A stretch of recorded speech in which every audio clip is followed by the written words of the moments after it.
Netanyahu's acting like a madman. US officials fume over surprise Israeli strikes in Syria.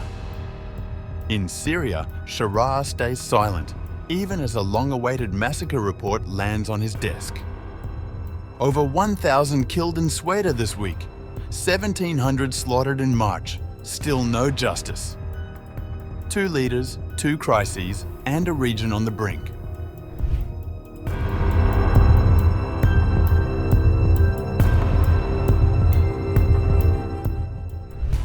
Tensions between Washington and Jerusalem are rising again, this time over Israeli airstrikes in Syria that US officials say blindsided the White House.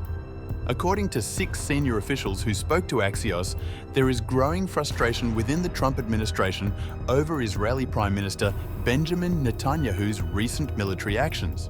The White House reportedly views Netanyahu as increasingly unpredictable, with one senior official describing him as acting like a madman who bombs everything all the time.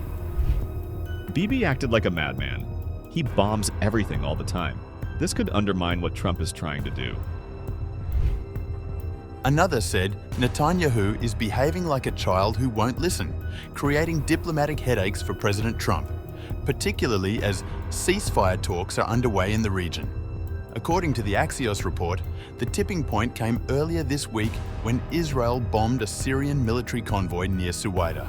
The convoy, according to Israel, had entered a demilitarized zone and was part of operations against the Druze community. Syria denies the accusation. The bombing in Syria caught the president and the White House by surprise.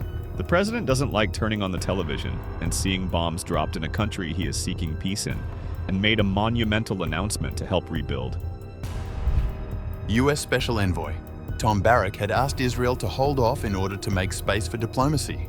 While Israeli officials initially agreed, the strikes resumed the next day, this time targeting military headquarters in Damascus and areas near the Syrian presidential palace.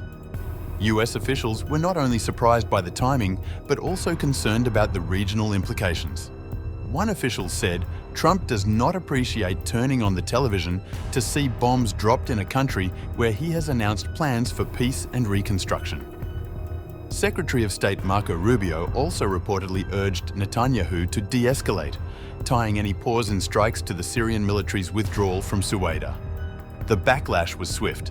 Turkey and Saudi Arabia conveyed complaints to the White House, while several US officials, including Barrack and Special Envoy Steve Witkoff, raised their concerns directly with Trump. Meanwhile, frustration also grew over Israel's shelling of a church in Gaza earlier this week, which killed 3 civilians.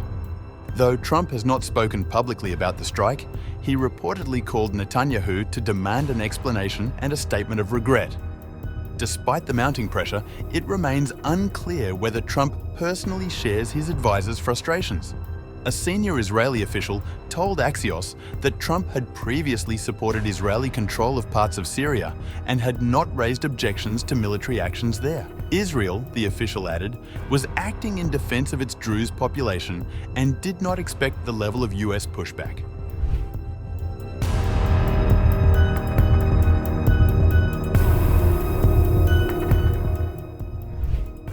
Syrian President Ahmed Al-Sharaa has received the final report from a fact-finding committee investigating sectarian violence in Syria's coastal Alawite region earlier this year, the presidency announced on July 13th. While the findings were not disclosed, the statement noted that the president had pledged to implement measures to prevent similar incidents in the future. The delivery of the report coincided with renewed violence in the southern Druze majority province of Sweida, where more than 1,000 people have been killed since last Sunday, according to the UK-based Syrian Observatory for Human Rights. The Alawite majority coastal region, where the former President Bashar al-Assad hails from, saw several days of communal bloodshed in early March. The new Islamist-led government accused loyalists of the former regime of provoking the violence by attacking security forces. In response, reinforcements were deployed to the area. Rights monitors, including the Syrian Observatory, reported that government forces and affiliated groups were responsible for mass killings, with more than 1,700 civilians, mostly Alawites, killed in a matter of days. testimonies collected by human rights groups and international organizations described gunmen entering homes and asking residents about their religious identity before executing them. Some of the violence was documented on video. On March 9th, President Al-Sharaa announced the creation of an independent investigative committee and initially said findings would be released within a month.